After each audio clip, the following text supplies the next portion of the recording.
గౌరవులైన ఇస్లామియా ధార్మిక మత గురువులకు, సభలో హాజరైన పెద్దలకు, నా తోటి మిత్రులకు, ప్రియమైన చిన్నారులకు, పరదాలో వింటున్న సహోదరి మనులకు అస్సలాము అలైకుం వరహ్మతుల్లాహి వబరకాతుహు. వాలేకుం అస్సలాం అల్హమ్దులిల్లాహ్ అల్హమ్దులిల్లాహి నహ్మదుహు వ నస్తഈనుహు వ నస్తగ్ఫిరుహు వ నుమిను బిహి వ నతవక్కలు అలైహి వ నఅూదు బిల్లాహి మిన్ శురూరి అన్ఫుసినా వ మిన్ సయ్యిఆతి అమాలినా మన్ యహ్దిహిల్లాహు ఫలా ముదిల్ల లహు ومن يضلله فلا هادي له ونشهد أن لا إله إلا الله وحده لا شريك له ونشهد أن محمدا عبده ورسوله. أعوذ بالله من الشيطان الرجيم. بسم الله الرحمن الرحيم. قل بفضل الله وبرحمته فبذلك فجسي منذ నేను స్వయంగా తెలుగు భాషలో అనువాదం చేసిన కవితను మీ ముందు పెడుతున్నాను. నా కనుము సమాధానం చెబుతుంది, విశ్వాసంతో కూడిన అభిరుచి. విశ్వాసంతో కూడిన అభిరుచి ఎక్కడి నుండి వచ్చేది? విశ్వాసంతో కూడిన అభిరుచి ఎక్కడి నుండి వచ్చేది? మీరు గనక రాకపోతే ఖురాన్ ఎక్కడి నుండి వచ్చేది? మీరు గనక రాకపోతే ఖురాన్ ఎక్కడి నుండి వచ్చేది? దీనినే ఉర్దూ కవి ఈ విధంగా అంటున్నాడు, కల్బ్ మే జజ్బే ఈమాన్ కహాं से आता, कल्ब में जज्बे ईमान कहां से आता, अगर आप न आते कुरान कहां से आता, अगर आप न आते कुरान कहां से आता.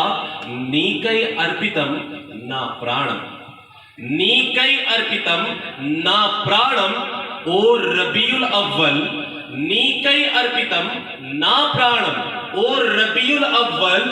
నువ్వు గనక రాకపోతే రంజాన్ ఎక్కడి నుండి వచ్చేది? నువ్వు గనక రాకపోతే రంజాన్ ఎక్కడి నుండి వచ్చేది? దీనిని ఉర్దూ కవి ఈ విధంగా అంటున్నాడు, తుజ్పే Qurbaan Mary John, తుజ్పే Qurbaan Mary John ఏ రబీయుల్ అవ్వల్, తుజ్పే కుర్బాన్ మేరీ జాన్ ए रबीउल अव्वल. गर तू ना आता रमजान कहां से आता, गर तू ना आता रमजान कहां से आता. वो आएंगे अभी आएंगे आते होंगे, वो आएंगे अभी आएंगे बस आते होंगे. हमने यही सोच के महफिल सजा रखा है, हमने यही सोच के महफिल को सजा रखा है. ఇది అల్లాహ్ యొక్క కృప, అల్లాహ్ యొక్క దయ, అల్లాహ్ యొక్క మహిమ. మన అందరిపై సృష్టికర్త అయిన అల్లాహ్ మన అందరినీ మానవుడుగా పుట్టించాడు, మనుషులుగా పుట్టించాడు కదండి. ఇది అల్లాహ్ యొక్క దయ. అల్హమ్దులిల్లాహ్, అల్లాహ్ మనల్ని మనిషిగా పుట్టించాడు కదా. మనం కేవలం మనుషులను మాత్రమే చూడగలం. మీరు నన్ను చూస్తున్నారు, నేను మిమ్మల్ని చూస్తున్నాను, మౌలానా గారు మిమ్మల్ని చూస్తున్నారు. అలాగే సోదరులారా మనం జంతువుల్ని కూడా చూడగలం కదండి. కానీ మన యొక్క చూపు దేవదూతల్ని చూడలేదు. అల్లాహ్ మనతో పాటు దేవదూతలను కూడా పుట్టించాడు. అల్లాహ్ మనతో పాటు జిన్నాతులను కూడా పుట్టించాడు కదండి. జిన్నాతు అల్లాహ్ అగ్నితో సృష్టించాడు. అలాగే అల్లాహ్ దేవదూతలను తేజస్సుతో పుట్టించాడు. మనం దేవదూతలను చూడలేము, మనం జిన్నాతులను కూడా చూడలేము. కానీ అల్లాహ్ మనను మనుషుగా మాత్రమే పుట్టించాడు. ఈ రోజు మనం అందరం ఈ కావలి నగరంలో మనం అందరం కలిసి ఐక్యబంతముగా మీలాదు నబీ జరుపుకుంటున్నాము కదా. ఇక్కడ కేవలం మనుషులు వచ్చారని మీరు భావిస్తున్నారా? కాదండి, ఇక్కడ మనుషులతో పాటుగా దేవదూతలు కూడా హాజరై ఉన్నారు. ఇక్కడ మనుషులతో పాటుగా దేవదూతలు కూడా హాజరై ఉన్నారు. నా తలపైన షామియానా ఉంది, కానీ ఈ షామియానా పైన ఇంకొక షామియానా ఉన్నది. అనగా దేవదూతలు తమ రెక్కల్ని విస్తరించి ఆ నీడ కింద నేను మీరు మనం అందరం హాజరై ఉన్నాం. అల్హమ్దులిల్లా. అలాగే మనం చూసినట్లయితే సోదరులారా, అదే నీడ కింద నేను మీరు మనం అందరం హాజరయ్యాము కదా. ఆ దేవదూతలు అల్హమ్దులిల్లా ఈ ప్రసంగం పూర్తి అయ్యేంత వరకు ఉంటారు, ఈ ప్రసంగం ఎండ్ వరకు ఉంటారు. అలాగే చివరిలో సలాం అయిన తర్వాత, దుఆ అయిన తర్వాత వారు తిరిగి గమ్యస్థానానికి వెళ్తారు. మనమైతే భోజనం తిని వెళ్తాం, వారు భోజనం తినరు కదా, వారు వెళ్ళిపోతారు. సోదరులారా, వారు తిరిగి గమ్యస్థానానికి వెళ్లే సమయంలో దారిలో ఉన్న దేవదూతలు ప్రశ్నిస్తారు, మీరు ఎక్కడి నుండి వస్తున్నారు? మీ నుండి ఓ అద్భుతమైన సువాసన వస్తుంది.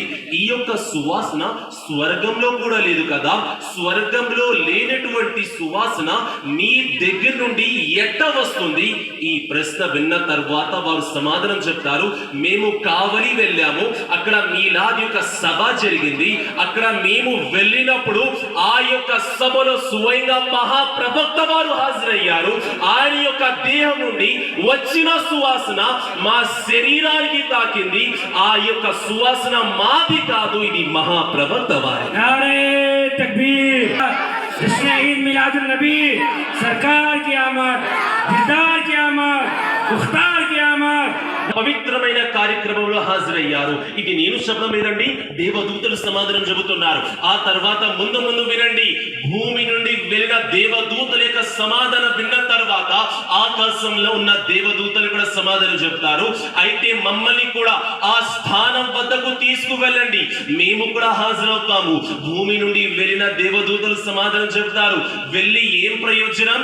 అక్కడ ఎవ్వరు కూడా లేరు, ప్రజలు ఇంటికి వెళ్ళిపోయారు. స్టేజ్ మీద ఉన్న మత గురువులు వారు గమ్యస్థానాన్ని అనగా ఇంటికి వెళ్ళిపోయారు, అక్కడ ఎవరు కూడా లేరు. అల్లాహు అక్బర్.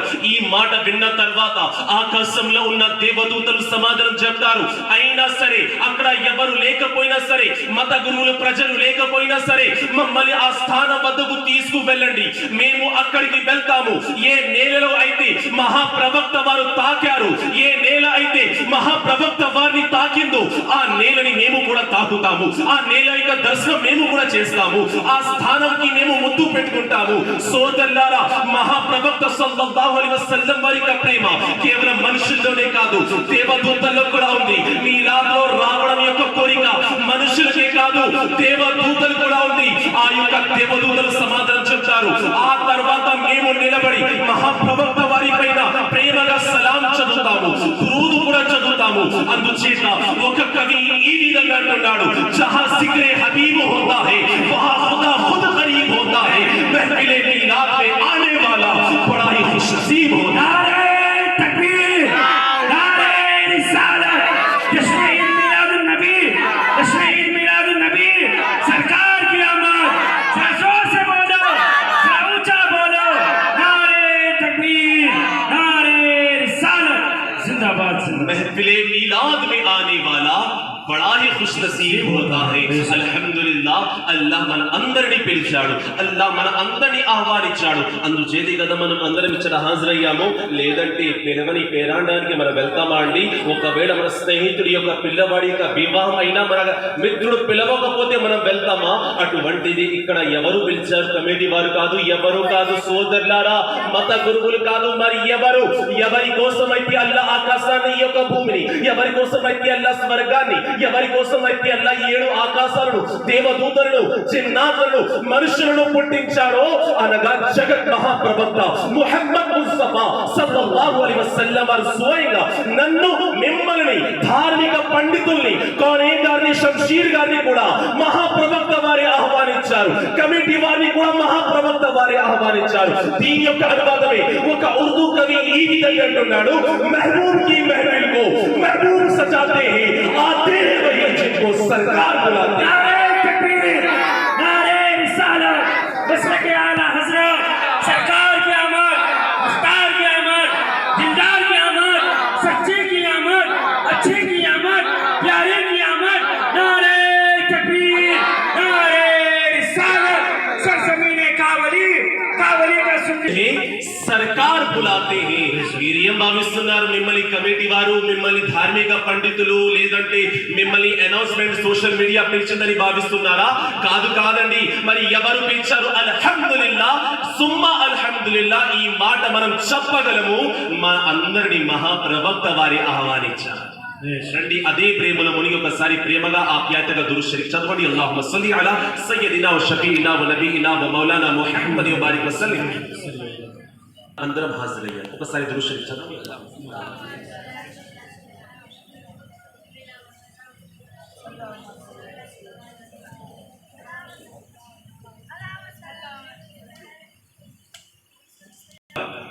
మీలాద్ యొక్క సభలో మనల్ని మహాప్రవక్త వారు ఆహ్వానించారు ఈ పవిత్రమైన కార్యక్రమంలో దేవదూతలు స్వయంగా హాజరయ్యారు ఇది మన అందరి నమ్మకం అలాగే మన అందరి విశ్వాసం మహాప్రవక్త సల్లల్లాహు అలైహి వసల్లం వారు సాధారణమైన అస్తిత్వం కాదండి మహాప్రవక్త సల్లల్లాహు అలైహి వసల్లం వారిని అల్లాహ్ సృష్టించకపోతే ఈ ప్రపంచమే ఉండేది కాదు మానవులు ఎవ్వరు ఉండేవారు కాదు ఈ రోజు మానవులు ఉన్నారంటే మహాప్రవక్త వారి వలనే అల్లాహ్ ఆదం వారిని సృష్టించక ముందే మహాప్రవక్త వారిని పుట్టించాడు మన యొక్క తండ్రి మన యొక్క తాత ముత్తాత గారైన ఆదం మానవుడి యొక్క తండ్రి అయిన ఆదం వారిని సృష్టించక ముందే అల్లాహ్ మన మహాప్రవక్త వారిని పుట్టించాడు సోదరులారా సోదర మహాసేవులారా అల్హమ్దులిల్లా ఎప్పుడైతే మన యొక్క మహాప్రవక్త సల్లల్లాహు అలైహి వసల్లం వారు తల్లి గర్భంలోకి వచ్చారో తల్లి గర్భంలో వచ్చిన 2 నెలలు హజ్రతే ఆమినా మరియు హజ్రతే అబ్దుల్లా వారి వివాహానికి 3 నెలలు గర్భంలో వచ్చి 2 నెలలు ఇప్పుడు హజ్రతే అబ్దుల్లా వారు వచ్చి హజ్రతే ఆమినా వారితో తెలియజేస్తున్నారు ఓ ఆమినా నేను వ్యాపారస్తుని నేను ఒక బిజినెస్ మ్యాన్ ని వ్యాపారం పని కోసం నేను ఈ ప్రాంతాన్ని విడిచి మరో ప్రాంతానికి 45 రోజుల కోసం వెళ్తున్నాను సోదరులారా ఈ రోజు బిజినెస్ మ్యాన్ మీరు చెన్నై వెళ్తారు ఎక్కువగా చెన్నై వెళ్తూ ఉంటారు విజయవాడ వస్తూ ఉంటారు బిజినెస్ మ్యాన్ ఎవరైతే ఉంటారో వారు పని కోసం వెళ్తూ ఉంటారు మా మచిలీపట్నం గోల్డ్ గౌరీకి చాలా ఫేమస్ మా మచిలీపట్నం వాళ్ళు కలకత్తా లేదా చెన్నై అటు కన్యాకుమారి ఈ గోల్డ్ కవరింగ్ ఐటమ్స్ ఎక్కువ దొరుకుతూనే ఉంటాయి మీరు వినే ఉంటారు అలాగే మరో వ్యాపారస్తుడు మరో బిజినెస్ పైన పని పైన వేరే ఊరికి వెళ్తా ఉంటాడు అలాగే హజ్రతి అబ్దుల్లా వారు కూడా వేరే ప్రాంతానికి వెళ్లాల్సి వచ్చింది ఈ కాలంలాగా అప్పుడు రైలు ఉండేది కాదు బండి ఉండేది కాదు ఫ్లైట్స్ ఉండేవి కాదు సోదరులారా ఆ కాలంలో ప్రజలు వంట సవారీ చేసుకుంటూ వెళ్ళేవారు వంట మీద వెళ్ళేవారు అల్లాహు అక్బర్ ఆ యొక్క సమయంలో హజ్రతే అబ్దుల్లా వారు 45 రోజులు సమయం పెట్టారు కళ్ళల్లో కన్నీరు ఏవండి మీరు ఈ యొక్క సమయంలో నన్ను విడిచిపెట్టి వెళ్తున్నారా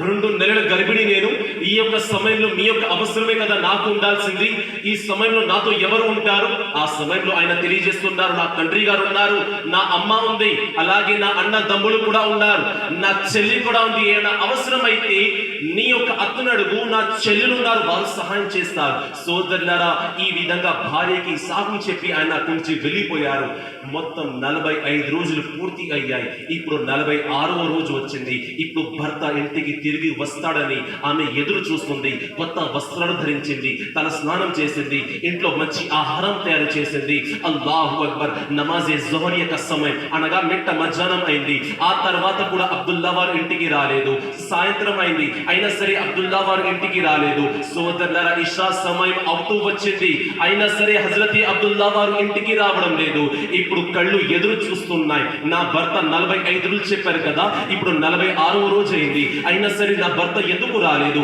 నా భర్త యొక్క ఆరోగ్యం మంచిగానే ఉందా ఇప్పుడు దిగులు చెందుతుంది ఇప్పుడు భయపడుతుంది అల్లాహు అక్బర్ ఆ యొక్క సమయంలో హజ్రతే అబ్దుల్లా వారి యొక్క కార్వా నుంచి ఒక మనిషి పరిగెత్తుకుంటూ వచ్చి హజ్రతే అబ్దుల్ ముత్తలిబ్ వారితో అనగా హజ్రతే అబ్దుల్లా వారి యొక్క తండ్రి హజ్రత్ మహాప్రవక్త సల్లల్లాహు అలైహి వసల్లం వారి యొక్క తాతగారి వద్దకు వచ్చి అంటున్నాడు ఏవండి మీ యొక్క అబ్దుల్లా మీ యొక్క కుమారుడు మరణించాడు తుది శ్వాసను విడిచిపెట్టాడు అల్లాహు అక్బర్ ఈ యొక్క మాట విన్న తర్వాత తండ్రి యొక్క గుండెలో పెద్ద రాయి వచ్చి పడింది ఇప్పుడు ఈ యొక్క మాట నేను నా కోడలికి ఏ విధంగా చెప్పాలి ఏదో విధంగా తన యొక్క కోడలికి ఈ యొక్క సందేశం తెలిసింది ఆ యొక్క సమయంలో సోదరులారా కొత్త వస్త్రం ధరించి ఉంది తన స్నానం చేసి భర్త కోసం ఎదురు చూస్తుంది మంచి ఆహారం కళ్ళ ముందు ఉంది ఆ యొక్క సమయంలో కళ్ళల్లో కన్నీరు మనసులో బాధ అల్లాహు అక్బర్ అక్కడే స్పృహ కోల్పోయి పడిపోయింది ఓ అల్లాహ్ ఇప్పుడు దుఆ చేస్తున్న ప్రార్థిస్తుంది, ఓ అల్లా ఇప్పుడు నేను గర్భిణి, ఈ యొక్క సమయంలో నాకు భర్త అవసరం, ఈ యొక్క సమయంలో నాకు భర్త కావాలి.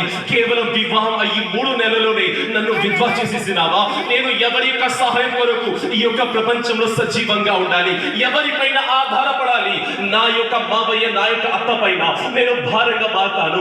నా యొక్క తల్లిదండ్రులను విడిచిపెట్టేశారు కదా నా యొక్క భర్త వద్ద, ఇప్పుడు నా యొక్క మావయ్య మరియు అత్త వద్ద నేను భారం అయిపోయాను. ఓ అల్లా, ఈ ఒంటరి ప్రపంచంలో నేను ఎలా బ్రతకాలి? ఈ ఒంటరి ప్రపంచంలో నాకు దిక్కు ఎవరు? నాకు సహాయం ఎవరు? అలాగే నా గర్భంలో ఉన్న బాలుడు కేవలం 2 నెలల వయసులోనే ఉన్నాడు. అతడు తండ్రి యొక్క ముఖం కూడా చూడలేదు. తండ్రి ఎలా ఉంటాడు కూడా అతడికి తెలియదు. నా పిల్లవాడు పుట్టక ముందే అనాథ అయిపోయాడు. అనాథ అనే పదం నోట్లో నుండి రావడమే ఆలస్యము.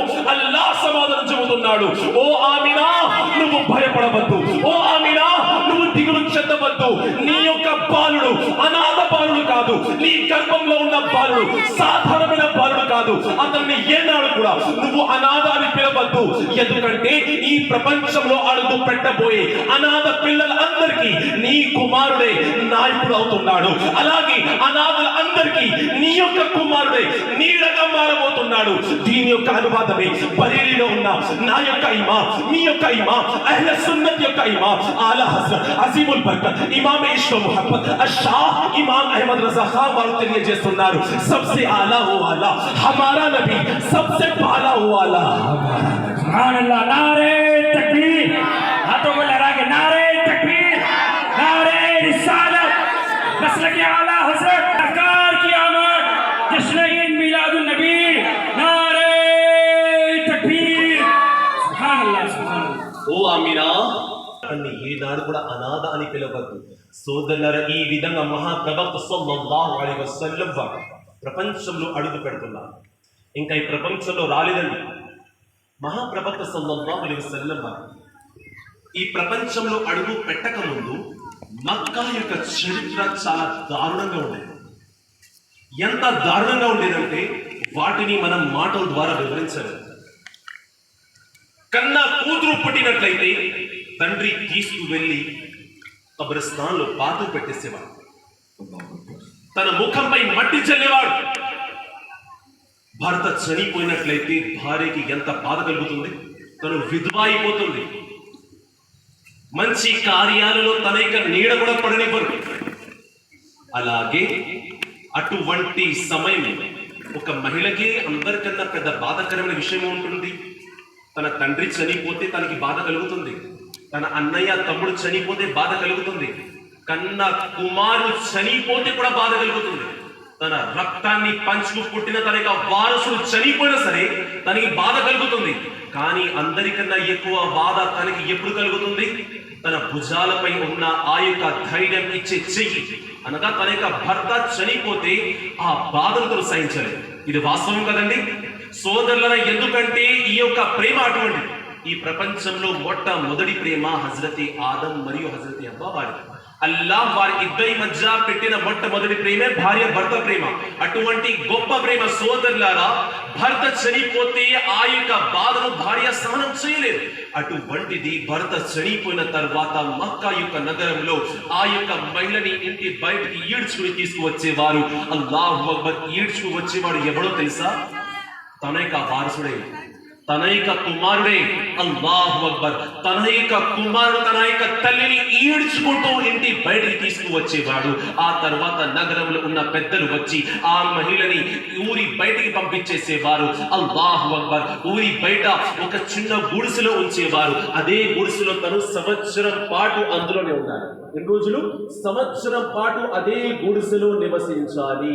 ఇది ఎలా సాధ్యం? అదే గుడిసెలో ఎలా ఉండగలుగుతుంది? అల్లా అల్లా. ఆ తర్వాత తన యొక్క అవసరాలు కూడా అదే గుడిసెలో ఉంచుకోవాలి. ఎంత దుర్వాసన వస్తుంది! తన యొక్క అవసరాలు కూడా లోపలే పూర్తి చేసుకుంటుంది. తినడానికి త్రాగడానికి కూడా 3 రోజులు 4 రోజులకి ఒక్కసారి ఇచ్చేవారు. రంజాన్ యొక్క నెలలో మనం ఉదయం నుండి సాయంత్రం వరకు ఆ ఆకలి దాహాన్ని భరించలేము. అటువంటిది 3-4 రోజుల వరకు తన ఆకలితో దాహంతో ఉంచేవారు. సోదరులారా, ఆ తర్వాత చాలా మంది మహిళలు 90% మహిళలు ప్రాణాలను కోల్పోయేవారు. ఆకలిని తట్టుకోలేక, దాహాన్ని భరించలేక వారు మరణించేవారు. ఒకవేళ ఎవరైనా బ్రతికి బయట పడినట్లయితే సంవత్సరం తర్వాత వారిని గుడిసె నుండి బయటికి తెచ్చేవారు. ఆ తర్వాత సోదరులారా, ఒక గాడిద మీద కూర్చోపెట్టేవారు. తలపై ఉన్న వెంట్రుకల్ని తీసేసేవారు, గుండు కొట్టిచ్చేసేవారు. ఇప్పుడు ఊరంతా ఊరేగింపుగా బయలుదేరేవారు. ఇప్పుడు చెప్పేవారు, దీనొక నాగపాము, తన భర్తను మింగేసిన నాగపాము. అందరూ తన పైన పేడ జల్లేవారు. అల్లాహు అక్బర్! ఎంత బాధకరమైన దృశ్యం ఒకసారి ఆలోచించండి. కన్నా కుమారుడు ఉన్నా సరే, అన్న తమ్ముళ్ళు ఉన్నా సరే, ఎవరు కూడా సహాయం చేసేవారే కాదు. ఆ యొక్క సమయంలో ఆ మహిళలు ప్రజలు వద్దకు వచ్చి సహాయం కోరేవారు. వారు అనేవారు, ఉన్నారా ఎవరైనా మాకు సహాయం చేయడానికి?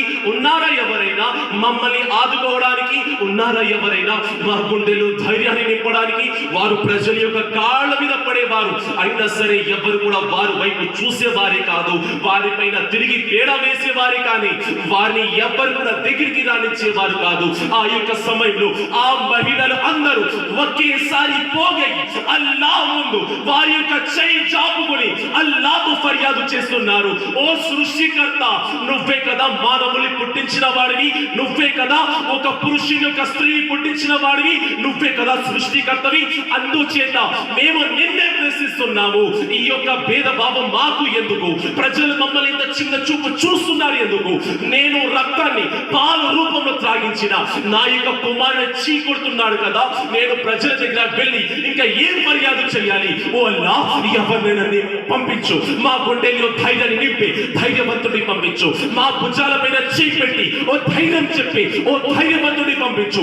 మమ్మల్ని ముందుకు నడిపి ఓ లీడర్ని పంపించు. ఓ అల్లాహ్, మమ్మల్ని ఆదుకునే ఓ వీరుని పంపించు. సోదరులారా, వారు దువా చేస్తున్నారు. ఆ యొక్క సమయంలో అల్లాహ్ వారి యొక్క దువాలను స్వీకరించాడు. అదే సమయంలో రబీయుల్ అవ్వల్ అనే నెల 12వ తేదీన మక్కా యొక్క నగరంలో హజరత్ ఆమినా వారి యొక్క ఇంట్లో ఎప్పుడైతే అల్లాహ్ యొక్క ప్రియుడు దాదాపుగా 1,24,000 ప్రవక్తలకి గురువైన మహాప్రవక్త సల్లల్లాహు అలైహి వసల్లం వారు ఈ యొక్క ప్రపంచంలో అడుగు పెట్టారో, ఆ యొక్క సమయంలో 25 సంవత్సరాల మన యొక్క మహాప్రవక్త 40 సంవత్సరాల విధవా మహిళ హజరత్ ఖదీజా వారిని వివాహం చేసుకుని ఈ ప్రపంచానికి సందేశం ఇచ్చారు. నేను ఈ ప్రపంచంలో రహ్మతుల్ లిల్ ఆలమీన్ గా అడుగు పెట్టాను, కారుణ్యమయుడుగా ఈ ప్రపంచంలో అడుగు పెట్టాను. అందుచేత ఒక కవి ఈ విధంగా అంటున్నాడు, ఫజ్లే రబ్బులోలా और क्या चाहिए मिल गए मुस्तफा और क्या चाहिए. नारे तकबीर, नारे रिसालत, नारे तकबीर, नारे रिसालत. माशाअल्लाह, बहुत खूब. ఫజ్లే అల్లాహ్ యొక్క దయ, అల్లాహ్ యొక్క కృప, అల్లాహ్ యొక్క మహిమ మన అందరిపై, మన అందరినీ అల్లాహ్ మహాప్రవక్త సల్లల్లాహు అలైహి వసల్లం వారి యొక్క మీలాద్ చేసే విశ్వాసులలో మనల్ని పుట్టించారు. సోదరులారా, మహాప్రవక్త సల్లల్లాహు అలైహి వసల్లం వారు వచ్చిన తర్వాతే తెలియజేశారు, ఓ ప్రజలారా, నీ యొక్క కన్న తల్లిని ఊరి బయట పంపించకు. ఏ మహిళను అయితే నువ్వు తిరస్కరిస్తున్నావో, ఏ స్వర్గం కోసం అయితే నువ్వు తహతహలాడుతున్నావో, ఏ స్వర్గంలోకైతే నువ్వు అడుగు పెట్టాలనుకుంటున్నావో, అదే స్వర్గం అదే తల్లి యొక్క పాదాల కింద ఉంది. అలాగే ఏ స్వర్గంలోకైతే వెళ్ళాలనుకుంటున్నావో, నీ కన్న కూతురు నీ ఇంటికి వచ్చినట్లయితే, అల్లాహ్ నీతో ఆనందపడినట్లయితే ఖచ్చితంగా స్వర్గం నీకు ప్రసాదిస్తాడు.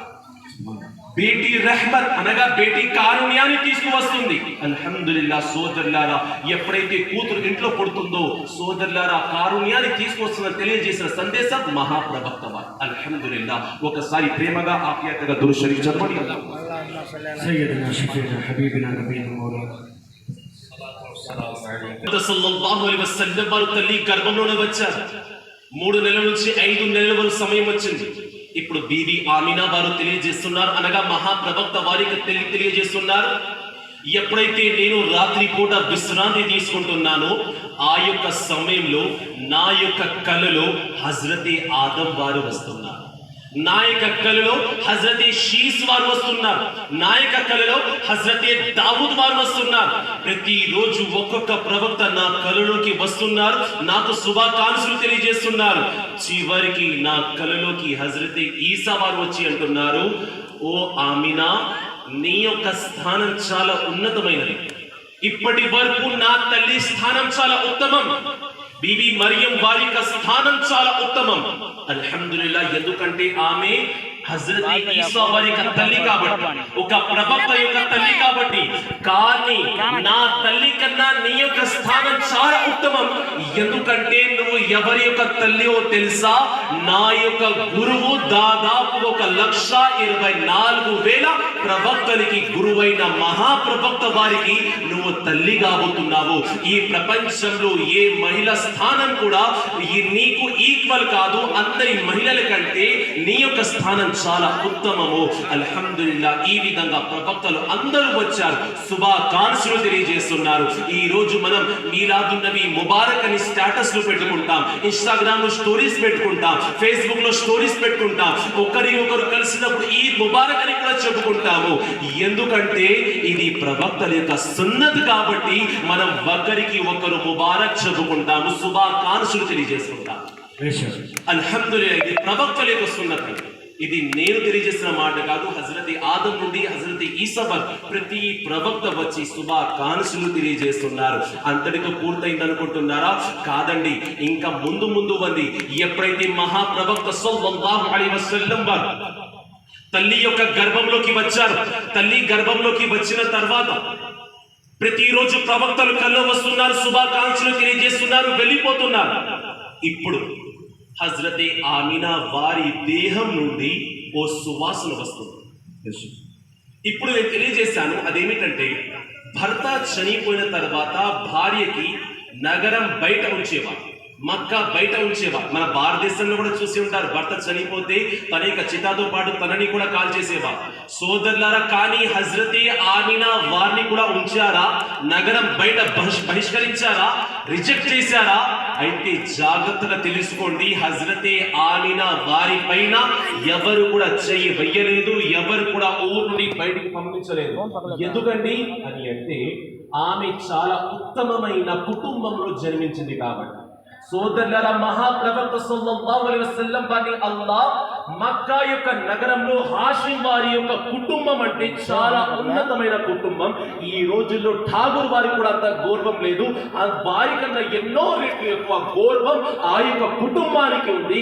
ఆ యొక్క కుటుంబంలో అందరూ అందగాళ్ళని పుట్టేవారు, ఆ యొక్క కుటుంబంలో యువకులు చాలా అందంగా ఉండేవారు. అదే విధంగా ఆ యువకులకి వివాహం చేసుకోవాలనే కోరిక రాజకుమార్తెలకు ఉండేది. అటువంటి ఉన్నతమైన కుటుంబంలో హజరతే ఆమినా వారు వివాహం చేసుకున్నారు. సోదరులారా, ఎవరు కూడా చేయి వెయ్యలేదు. ఆమె వారి యొక్క అత్త మామయ్యతో పాటే ఇంట్లోనే ఉండేది. సోదరులారా, సోదర మహాశివులారా, సమయం ముందు కొనసాగుతుంది. ఇప్పుడు హజరతే ఆమినా వారి దేహం నుండి ఓ అద్భుతమైన సువాసన వస్తుంది. మక్కా యొక్క నగరంలో ఒక రూల్ ఉంది, అదేమిటంటే సంవత్సరం పాటు ఊరుని బయటికి పెట్టేవారు. ఆ తర్వాత 2 సంవత్సరాల పాటు గాజులు వేసుకోకూడదు, రంగు చీరలు కట్టుకోకూడదు, అలాగే ఎటువంటి పర్ఫ్యూమ్ సువాసన రాసుకోకూడదు. కానీ హజరతే ఆమినా వారి దేహం నుండి సువాసన వస్తుంది. అల్లాహు అక్బర్. ఇప్పుడు మక్కాలో ఉన్న మహిళలు మాట్లాడుకోవడం మొదలు పెట్టారు. ఏంటి, భర్త చనిపోయిన తర్వాత తెల్ల వస్త్రాలు వేసుకుంటుంది, సరే సరే, భర్త చనిపోయిన తర్వాత గాజులు వేసుకోవడం లేదు, అర్థమవుతుంది విధవా కాబట్టి. కానీ సువాసన ఎందుకు రాస్తుంది, పర్ఫ్యూమ్ ఎందుకు ఉపయోగిస్తుంది అని వారికి అర్థం కావడం లేదు. ఆ యొక్క సమయంలో సోదరులారా, మక్కా మహిళలు అందరూ పోగయి వారి ఇంట్లో ఉన్న పెద్దలతో పాటుగా మక్కా యొక్క నగరంలో ఉన్న పెద్ద మనిషి వద్దకు వెళ్ళారు. వారు అందరూ పోగయి హజరతే అబ్దుల్ ముత్తలిబ్ వారి దగ్గరికి వచ్చారు. ఆ యొక్క సమయంలో ఆయన కాబా షరీఫ్ యొక్క ముతవల్లి, కాబాను ఆయనే చూసుకునేవారు, ఆయన ముతవల్లి. ఆ యొక్క సమయంలో వచ్చి అంటున్నారు, ఓ ముతవల్లి గారు, ప్రజలకి న్యాయం ధర్మం గురించి చెప్పి మీరు మీ ఇంట్లో పరిస్థితి గురించి మీకు తెలుసా? మీ ఇంట్లోనే సరిగ్గా లేనప్పుడు బయట ప్రజలకి ఎందుకు చెబుతున్నారు? జరిగిన సంగతి చెప్పండి, ఏమైంది అని అంటే మక్కా యొక్క ప్రజలు సమాధానం చెబుతున్నారు, మనకి తెలుసు కదా, మన యొక్క నగరంలో భర్త చనిపోతే భార్య 3 సంవత్సరాల వరకు ఎటువంటి పర్ఫ్యూమ్స్ రాసుకోకూడదు, ఎటువంటి అత్తర్లు ఉపయోగించకూడదు. కానీ మీ యొక్క కోడలు ఏమిటండి, మీ యొక్క కుమారుడి పైన ప్రేమ లేదా? మీ కుమారుని ప్రేమించడం లేదా? ఒకవేళ ప్రేమించకపోతే సరే మేము విడిచిపెట్టేస్తాము. మీ యొక్క కోడలు దుఃఖంతో లేకపోతే చెప్పండి, మేము విడిచిపెట్టేస్తాము. ఒకవేళ దుఃఖపడినట్లయితే పర్ఫ్యూమ్ ఎందుకు వాడుతుంది, అత్తర్ ఎందుకు రాసుకుంటుంది? ఈ యొక్క మాటలు విన్న తర్వాత హజరత్ అబ్దుల్ ముత్తలిబ్ వారు ఏమీ మాట్లాడకుండా వచ్చారు, ఫాతిమా వారి దగ్గరికి వచ్చారు. ఫాతిమా ఎవరంటే మహాప్రవక్త సల్లల్లాహు అలైహి వసల్లం వారి యొక్క సోదరులారా, హజరత్ ఆమినా వారి యొక్క అత్తగారు. వారి దగ్గరికి వచ్చి భార్యతో అంటున్నారు, వెళ్ళు నీ యొక్క కోడల్ని అడుగు, ఆమె ఎందుకు పర్ఫ్యూమ్ రాసుకుంటుందో, నా కుమారుడు అంటే ప్రేమ లేదా, నా కుమారుడు చనిపోయాడే దుఃఖం లేదా? ఆ యొక్క సమయంలో సోదరులారా హజరత్ ఫాతిమా వారు తెలియజేస్తున్నారు, ఏమండి నేను ఎలా అడగమంటారు? ఇదే ప్రశ్న కొన్ని రోజుల క్రితం నేను అడిగినప్పుడు తన యొక్క తేజస్సు, తన యొక్క నుదురు నుండి ఓ తేజస్సు బయటికి వచ్చింది. ఆ తేజస్సు చూసిన తర్వాత నేను స్పృహ కోల్పోయి పడిపోయాను. మరోసారి అడిగే ధైర్యం నాలో లేదు. మీరే వెళ్ళండి, మీరే అడగండి, మన కోడలంటే ఇప్పుడు నాకు భయం కలిగింది. అల్లా అల్లా. ఆ తర్వాత హజరత్ అబ్దుల్ ముత్తలిబ్ వారు దగ్గరికి వెళ్ళి ప్రశ్నిస్తున్నారు, ఓ నాయక కోడలా, ఓ ఆమినా, నా కుమారుడు అంటే నీకు ఇష్టమే కదా? ఈ మాటలు విన్న తర్వాత కళ్ళల్లో కన్నీరు వచ్చేసాయి. ఏం మాట్లాడుతున్నారు? మీ కుమారుడు అంటే నాకు ఎంతో ప్రేమ, తన యొక్క ప్రేమని నేనే కదా మోస్తున్నాను. అల్లాహు అక్బర్. ఇటువంటి మాట దయచేసి మరొకసారి అడగవద్దు. మరి ఎందుకు నువ్వు అత్తరు మరియు పర్ఫ్యూమ్ ఉపయోగిస్తున్నావు? నీ యొక్క దేహంలో మంచి సువాసన వస్తుంది, దీనికి కారణం ఏమిటి?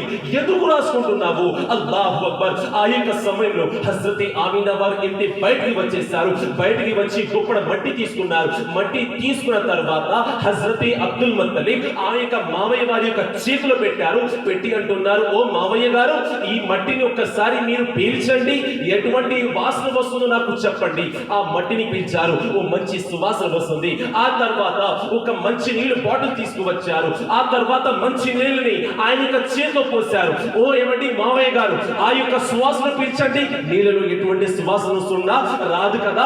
మరి ఆయన సమాధానం చెబుతున్నారు, అబ్దుల్ ముత్తలిబ్ వారు చెబుతున్నారు, నా కోడలు నా యొక్క చేతిలో ఎప్పుడైతే మంచి నీళ్లు పోసిందో అందులో నుండి కూడా అద్భుతమైన సువాసన బయటకు వచ్చింది. అల్లా అల్లా. ఆ తర్వాత దుప్పటిని తీసుకువస్తుంది. ఏమండి మావయ్య గారు, ఈ దుప్పటి నుండి ఒక అద్భుతమైన సువాసన వస్తుందా? వస్తుంది. కారణం ఏమిటి అని అంటే ఎప్పటి నుండి అయితే నేను గర్భవతి అయ్యానో ఆ యొక్క సమయం నుండి నాకు ఎప్పుడైతే చెమట వస్తుందో ఆ చెమట నుండి నాకు దుర్వాసన రావడం లేదు. ఆ చెమటలో నాకు సువాసన వస్తుంది. ఆ చెమటలో ఓ అద్భుతమైన సువాసన దాగి ఉంది.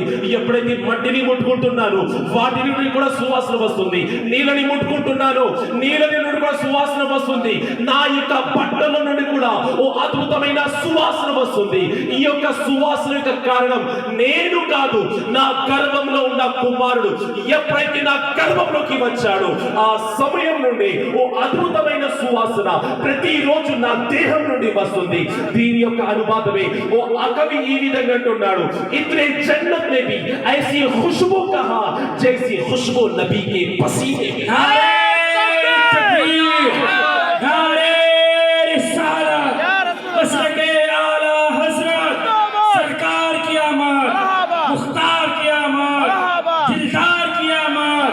अच्छे की आमद, सोनी की आमद, तस्लीम मिलाद नबी, नारे तकबीर, नारे रिसालत, सुभान अल्लाह बहुत। దీని బట్టి ఏమన్నా సమయం నుండి హజరత్ ఆమినా వారి యొక్క జీవితమే మారిపోయింది. అల్లాహు అక్బర్. ఆమె సమాధానం చెబుతుంది, ప్రతిరోజు అద్భుతమైన సువాసన నా నుండి వస్తుంది. ఆ సువాసన కారణమే మహాప్రవక్త వారు. ఆ అద్భుతమైన సువాసన కారణమే మహాప్రవక్త వారు. एक मर्तबा दुरूद पाक पढ़े, अल्लाहुम्मा सल्ली अला सय्यदिना व शफीना व नबीना व मौलाना मुहम्मद व बारिक वसल्लम, सलातु व सलामुन अलैका या रसूल अल्लाह, सलातु व सलामुन अलैका या हबीब अल्लाह। बीबी आमिना इरशाद फरमाती है, बस यही तो खत्म नहीं है, हमारे आका सल्लल्लाहु अलैहि वसल्लम अभी माँ के कोख में ही है। अब आप इरशाद फरमाती हैं, जब मैं कुएं के पास पानी लाने के लिए जाती, सारे की सारी खवातीन मुझसे दूर हो जाती और वो खवातीन मुझसे कहती कि आमिना तुम पहले आ जाओ, पहले पानी को तुम निकालो, पहले पानी को तुम निकालो। माजरा क्या है समझ ना आया। ए बीबी आमिना, माजरा क्या है? जब हमारे गांव में या फिर नेल्लोर कावली में जब पानी पकड़ते हैं, सुबह 1 घंटे के लिए जब पानी आता है, सब भी बोलते ये मेरा बिंदी, ये मेरा बिंदी, ये मेरा बिंदी है, बोलते नहीं बोलते? अब तो बोलते नहीं, शायद पहले हमारे बचपन में देखते था, ये मेरा बिंदी, ये मेरा बिंदी, ये मेरा बिंदी। बिंदी अगर बहुत लड़ा होते हैं, मगर वहां वैसा नहीं हुआ, सब भी औरतें दूर चल जाते। बीबी आमिना से कहा गया कि आप आगे आ जाए, आप अव्वल आ जाए, पहले आ जाए, पानी को लेकर चले जाए। जब आमिना इरशाद फरमाती है, जब मैं पानी लेने के लिए जाती, जब मेरे पास जो हांडी है उसको जब मैं अंदर को रखने की जरूरत ना पड़ती, पानी खुद ब खुद मेरे तलवों के पास चला आता, पानी खुद ब खुद मेरे तलवों के पास चला आता। और वो सारी की सारी औरतें इरशाद फरमाती, ऐ बीबी आमिना अभी मत जाया करो, अभी यहीं पर रुक जाओ, हम भी ये पानी लेकर चले जाते हैं, हम झुक नहीं पाते, हम पानी खींच नहीं सकते, इसीलिए तुम्हारे सदके में ये पानी हमें मिल जाएगा। सारी औरतें बीबी आमिना के सदके पानी के उनके पास बुला के पानी को लेके जाया करती। अल्हम्दुलिल्लाह, ये है अज़मत मुस्तफ़ा, ये है मेरे नबी की शान। अल्लाह अल्लाह। उसके बाद मेरे नबी करीम सल्लल्लाहु